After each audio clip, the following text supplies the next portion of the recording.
Greetings, this is Dyslexy from the Arma community group Shack Tactical.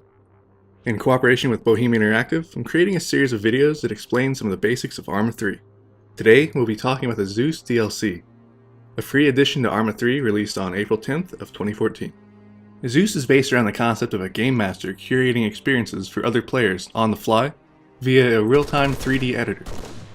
A number of official scenarios are included with Zeus, focused on the Zeus Game Master mode. One of Zeus's core strengths is how modular and extendable it is. Zeus can be integrated into missions in whatever form a mission maker desires. That said, it doesn't require any mission making experience to use. Merely picking one of the sandbox sample scenarios allows anyone to hop in as a game master or assist as a game moderator in order to create a dynamic environment that can be tailored in real time to provide interesting and challenging experiences to the players. And for those players involved, the soldiers, there's nothing to it. Just hop in and see what the game masters have in store for you.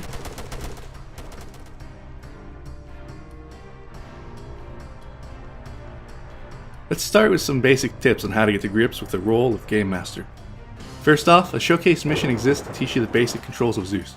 It's recommended you try this out early to get the gist of it. After that though, single player is a great place to try out all the different aspects of functionality. On the right, you have the main interface panel for creating objects, units, objectives, and so forth, while on the left is a pane showing what you've placed in the scenario, which allows you to easily find and edit different groups, units, items, etc. Once you place a unit or group, left-clicking selects them, right-clicking gives them a waypoint, and holding down Control will allow you to add multiple waypoints. If you want to create a patrol loop, simply hold down the Alt key to make the next waypoint a loop point. Delete will remove a unit, while In will kill them, destroy a vehicle, or detonate a mine. You can modify a waypoint's behavior by double-clicking on it. You can change group attributes by double-clicking on the group marker, and you can manage individual attributes by double-clicking on a single unit. Orienting a unit is done by selecting them, holding Shift, and left-click dragging in the direction you want them to face. Holding Alt allows you to adjust their elevation, which can be used to put units on top of buildings and similar. If you drag an aircraft in the air, it'll turn the engines on and start flying. If you drag a ground vehicle, object, or unit into the air, it'll float down under an automatically deploying parachute. It's possible for a game master or moderator to take direct control over enemy AI during a mission. This is best used to give an extra challenge and an extra human element to the combat. When you take control of the AI, you're not trying to beat the players, you just want to make things interesting for them. Shooting close to them but intentionally missing can be extremely dramatic. Maneuvering and peeking around corners gives them harder targets, while placing yourself in close quarters can make a challenging room clearing experience for them. You don't have to stay as AI for long. Hopping into one, firing a few shots, going back into cover, and then switching back to Zeus mode will help keep them on their toes without forcing you to commit to lengthy periods as an AI. You can also place objects, either single ones or pre-composed sets. Some of these, like the Intel objects, allow you to place discoverable documents in the environment that can be used as clues to progress a story that you've constructed for the players. Every object in the game is accessible through this. You can put down bunkers, vehicle wrecks, weapons, ammo, uniform items, all types of supply crates, decorative items, and whatever else you think will help enhance the scenario for the participants. The pre-composed object sets take the form of camps, roadblocks, and outposts, allowing you to easily create bases for players to defend or attack.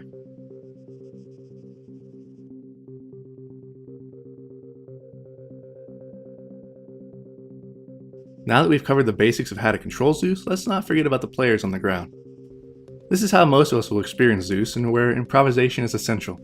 Many of the topics we've discussed in previous community guides are relevant here, from the basics of infantry combat to multiplayer teamwork, air assaults, and even guerrilla warfare. Use this knowledge to your advantage, and if things really take a turn for the worse, always remember that you can ping Zeus by pressing Y. A merciful game master might give you just what you need to tip the scales in your favor. When pinged, a game master simply presses spacebar to automatically move his focus to the player who initiated the ping.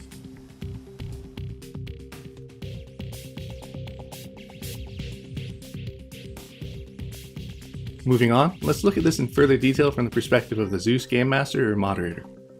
Basically the people who are creating the experiences for the scenario's participants. Zeus can be used in any fashion desired, but we'll focus on the cooperative gameplay potential for it. As Zeus, it's important to remember why you're there. The idea is to craft something memorable for the players, something with a human touch to it, a narrative experience that both challenges and entertains them, and something they'll be talking about long after the battle's over. When you're designing the scenario, think about the higher level concepts. What are you wanting the players to do, and what kind of encounters are you hoping to put them into? You have the ability to place objectives to guide them places, as well as give them assets to utilize to accomplish those objectives. You don't have to be completely straightforward with these objectives either. Sometimes you may want to give them the impression that the action will happen in one area, then construct an ambush en route that becomes the actual mission once engaged. Be creative with how and where you place AI. Should the enemy know that the players are going to attack? If so, put them in defensive postures. If the players are supposed to be catching the enemy by surprise, reflect this by having the AI in a non-alerted state. Think of yourself as a higher mind of the AI, helping them to behave even more like human opposition. You don't want to abuse your knowledge of the player's actions, but you can use it to cause the AI to react in fashions that are reasonable. If the players are spotted and the AI begins engaging, you can maneuver squads in reaction to that. Try to place your AI in advance. And if you're going to add units or vehicles after the combat has started, do so by actually moving them in from outside of the combat area, giving the players an opportunity to interdict them, or otherwise see them coming as reinforcements. Think about how the enemy would react to an attack, what their capabilities are, and work within the constraints of that for a more believable experience. Overall, you want to ensure that you're creating a challenge that the players can solve and overcome, not just a meat grinder that punishes them regardless of what course of action they take. It's worth reiterating that you're not trying to beat the players. The measure of your success as a game master is how much fun everyone has during the experience.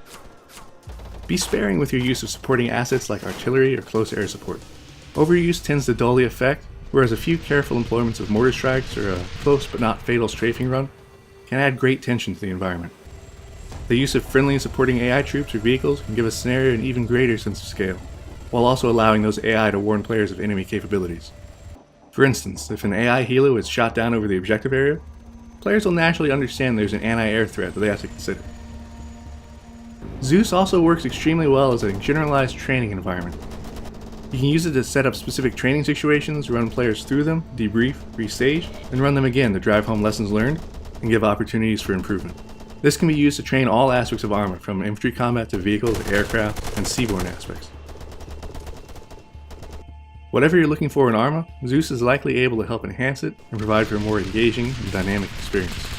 We look forward to seeing what people come up with, not to mention the countless stories that will emerge from these curated experiences. If you haven't already tried it out, give it a spin and see what you can come up with.